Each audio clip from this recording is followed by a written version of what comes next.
আসসালামু আলাইকুম সহজ ফার্মে আপনাদের সবাইকে স্বাগতম। আশা করি সবাই ভালো আছেন। তো চলে আসলাম বরাবর মতো আরেকটি নতুন ভিডিও নিয়ে। তো এই ভিডিওটি অনেকটা গুরুত্বপূর্ণ হতে চলেছে।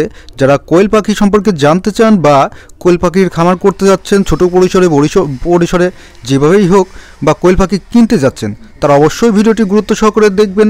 তো তার আগে আমার চ্যানেলে যারা এখনও সাবস্ক্রাইব করেন না অবশ্যই সাবস্ক্রাইব করে নেবেন, আর পাশে থাকা বেল আইকনটি বাজিয়ে দিবেন যাতে করে সবার আগে ভিডিওগুলো আমার নোটিফিকেশনের মাধ্যমে আপনারা দেখতে পারেন। আর যারা সাবস্ক্রাইব করে রেখেছেন তাদেরকে অসংখ্য অসংখ্য ধন্যবাদ। তো চলো এবার মূল আলোচনায় চলে যাই। তো আমি গুরুত্বপূর্ণ এই কারণেই বলতেছি, তো বর্তমানে যেহেতু শীতকাল চলতেছে, আর এই শীতকালে কিন্তু কোয়েল পাখির ডিমের অনেক চাহিদা। আর যারা পাখির ব্যবসা করে থাকে, কোয়েল পাখি নিয়ে ব্যবসা করে থাকে, হ্যাচারি মালিক যারা আছে তারা কিন্তু অনেকটা দাম বৃদ্ধি করে দিয়েছে পাখিগুলোর, এবং অনেক ধোঁকাবাজিও এখানে কিন্তু চলতেছে। তো অনলাইনে কিন্তু আমরা কম বেশি অনেকেই অনেক কিছু কিনে থাকি, এবং এই পোলট্রি জাতের মধ্যে কোয়েল, মুরগি, আপনার হাঁস সব কিছু আসলে কিনে বেচে এখন বর্তমানে অনলাইনে সব কিছুই হচ্ছে।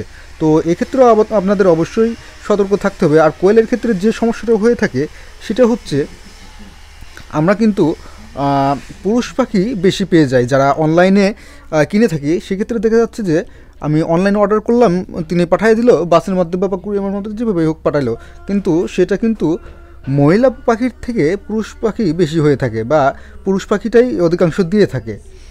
99% অনেকেও পুরুষ পাখি পেয়ে থাকে। তো সেই ক্ষেত্রে আমি যেহেতু ছোটো পরিসরে করব, বা আপনারা যেহেতু ছোটো পরিসরে করবেন, বা বড় পরিসরেও করলে তো আরও বেশি ক্ষতি, সেটা বুঝতেই পারছেন। তাহলে কিন্তু আপনি নতুন একজন উদ্যোক্তা সেই ক্ষেত্রে যদি আপনি প্রথমেই একটা ক্ষতির সম্মুখীন হন, তাহলে কিন্তু আপনার খামার সেক্টর থেকে আপনার মন উঠে আসবে। এজন্য অবশ্যই একটু সতর্কভাবে এগুলো খেয়াল করবেন। এই জন্য অনলাইনে বা অনলাইনে কেনার আগে অবশ্যই আপনারা ভালোভাবে যাচাই করবেন সে একজন প্রতারক কিনা, সেটা তো অবশ্যই খেয়াল রাখতে হবে। কারণ অনলাইনে অনেক ক্ষেত্রে দেখা যাচ্ছে আগের থেকে লেনদেনটা হয়ে যায়, আবার আগে থেকে লেনদেনটা করে নিতে হয়। সেই ক্ষেত্রে দেখা যাচ্ছে আপনাকে পাখি দিল না বা যোগাযোগ বন্ধ করে দিলে। এর জন্য আপনি যেহেতু নতুন উদ্যোক্তা, তাহলে অবশ্যই আপনাকে একটু সতর্ক হতেই হবে। আপনি সহজেই কাউকে বিশ্বাস করবেন না। আর প্রথমত পাখি কেনার ক্ষেত্রে অবশ্যই আপনারা এলাকার আশেপাশে বা আশেপাশের জেলায় আপনারা একটু যোগাযোগ করবেন। অবশ্যই আছে, আপনি যদি একটু ভালোভাবে যোগাযোগ করেন তাহলে অবশ্যই আপনি পেয়ে যাবেন।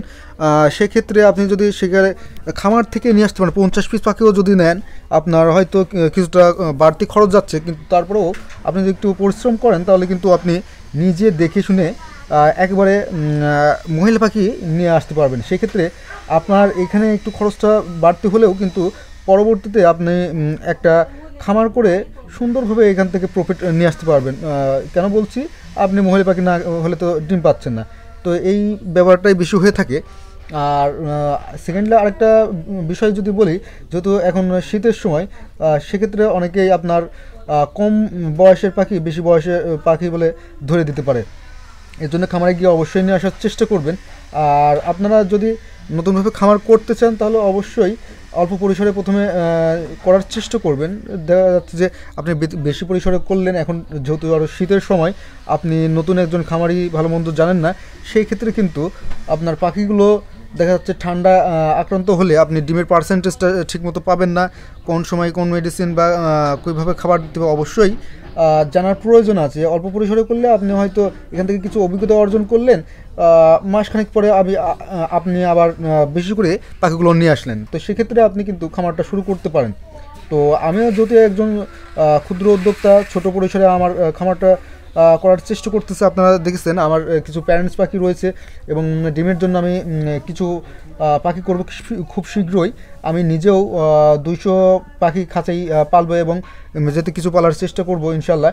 আমি খুব শীঘ্রই 2-1 সপ্তাহের মধ্যে 200 পাখি নিয়ে আসার চেষ্টা করতেছি। তো আমার নিজের যে পাখিগুলো রয়েছে, বাচ্চা পাখিগুলো রয়েছে, সেগুলো কিন্তু আমি বড় করতেছি, সেগুলো আমি প্যারেন্টস হিসেবে, আবার নতুন প্যারেন্টস স্টক হিসেবে আমি এগুলো রাখতে যাচ্ছি।